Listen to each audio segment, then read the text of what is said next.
Hello, good evening. Good evening, John. How are you? Fine, thank you. And how are you? Not too bad, but a little upset. Why? What's wrong with you? I'm coming from that bakery. I was very annoyed with the salesman there.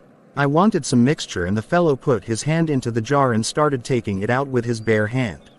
The other day I had the same experience at another bakery. Then I had to give him a piece of my mind.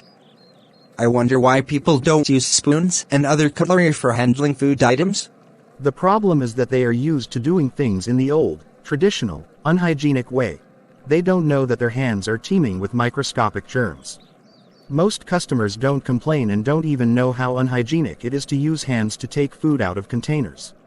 People like us should tell them to use spoons instead of their hands. What about the health inspectors?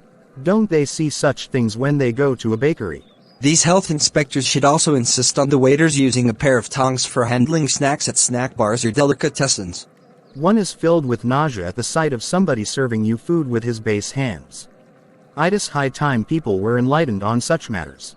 We have progressed in fashion and risen to affluence, but in matters of sanitation and hygiene we are still backward. Even in star hotels you wouldn't dare to go to the kitchen, would you? In ordinary hotels you will see cooks and workers, all bare-bodied with hair in the armpit and all over, wrapped below the waist with just a towel and sweat streaming down their faces and bodies. That's the dress of some waiters in some of our hotels when they serve food. It is the health inspector's responsibility to see that waiters are properly dressed. Have you ever bought some tablets or capsules from a pharmacy? Invariably they are counted with bare hands. Don't they know that hands sweat? What they should do is to put them in a plastic plate or something like that and count with a plastic spoon, spatula, or even tweezers. I always tell them not to count with their hands. At first they look at me as if I am a man from the moon. But I don't care and insist on their doing it.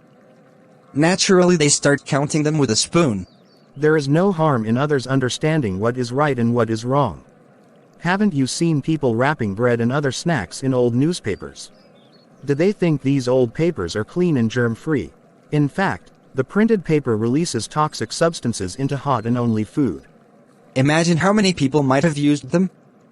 They might have been left in all kinds of dirty places before they are used as wrappers.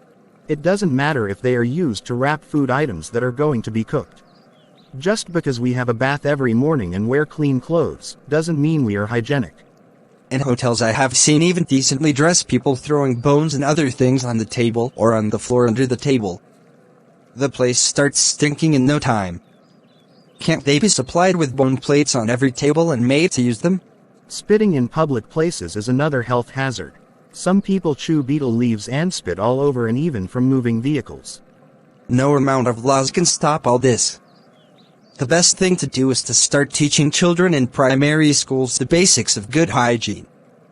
We should develop in our little ones a high sense of hygiene and sanitation. Hygiene should become a habit with people. I wonder when the educationists and politicians in power will realize the importance of all these things. But they are more interested in other things. Writing letters to the editors of newspapers only invites counter-arguments.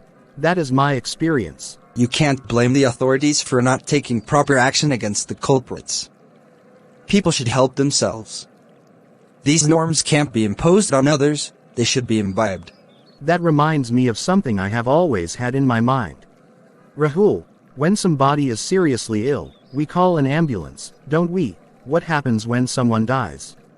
The same ambulance is used to carry the dead body. Is that fair? You are right.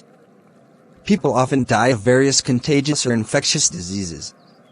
Even if the ambulance is disinfected, the sick person shudders to think that only the previous day a dead person has been taken in the same stretcher. Why can't a hearse be kept to carry the dead? Though it will be expensive, it can't be avoided. It is something indispensable. The municipal authorities should find the money to provide a hearse to the public. Let's hope it will be done in due course. Let's hope it will be done in due course. Okay. Good evening. Good evening.